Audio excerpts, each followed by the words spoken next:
Bueno, recapitulando de lo visto anteriormente, tenemos una bobina con núcleo de aire, con el mu relativo igual a 1, con lo cual esa L de la bobina es constante, y vamos a desarrollar para ese modelo que vimos antes un circuito equivalente.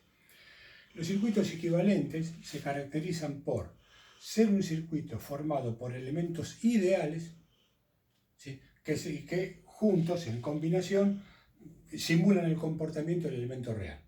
Fíjense una cosa, ¿sí? Una bobina física real, ¿tiene resistencia? Tiene resistencia.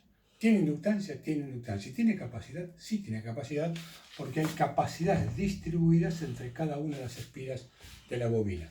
Quiere decir que cada elemento, ya sea digamos una bobina, un capacitor, un cable, lo que sea, tiene los tres componentes, es resistencia y reactancia, que puede ser inductiva o capacitiva, y en función de lo que es el elemento, una va a privar más que la otra.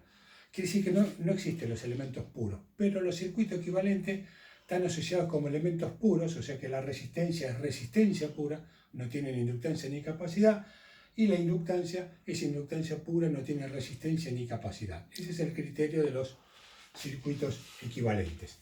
Entonces acá vamos a tener el circuito equivalente del reactor, o sea la bobina con núcleo de aire, L constante, porque el mu relativo es 1, R constante, porque la longitud y la sección del alambre no varían, y a ese circuito, si le aplicamos una tensión U, siempre en forma instantánea, ¿sí? Circulará una corriente I,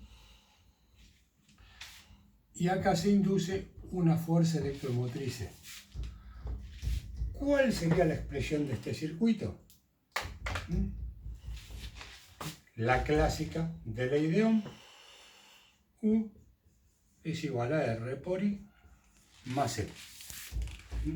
La tensión aplicada es igual a la suma de las caídas, si lo queremos ver desde el punto de vista de Kirchhoff. Ahora vamos a hacer otro desarrollo. Bueno, continuando, para hallar la fuerza electromotriz con corriente alterna sinusoidal, definimos el flujo como flujo máximo por el seno de omega t, o sea, flujo sinusoidal. Entonces la corriente, que era N por L por el flujo medio, pasa a ser ahora N sobre L por el flujo máximo por el seno de omega t. Con lo cual E es omega por N por el flujo máximo por el coseno de omega t, porque saben que la inductancia es L es igual a dI sobre dt. Si uno grafica estas magnitudes, tenemos la corriente, acá en color rojo, ¿sí? El flujo que se establece en fase con la corriente, ¿sí? Porque son función seno ambos, ¿sí? Y la fuerza electromotriz inducida, que porque es la derivada, es función coseno. Podemos hacer el diagrama fasorial de esto, de este sencillo diagrama fasorial, que nos va a permitir, ¿sí?, dar el puntapié para empezar a construir los diagramas fasoriales de los transformadores. ¿Sí? Empezamos por una magnitud cualquiera. Yo lo que siempre sugiero es que empecemos por el flujo. El flujo lo ponemos en forma horizontal, creciente hacia la derecha, porque sí, lo puedo poner en cualquier posición, pero por una cuestión de orden lo hacemos de esa manera. La corriente está en fase con el flujo, o sea, porque es la que produce el flujo precisamente, por eso tiene que estar en fase con él. Tiene menor valor.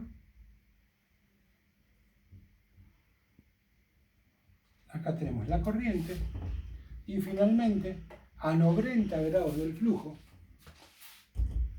en adelanto, aparece la fuerza electromotriz inducida. ¿Por qué cómo nos acordamos de eso? ¿Cómo me acuerdo yo de eso?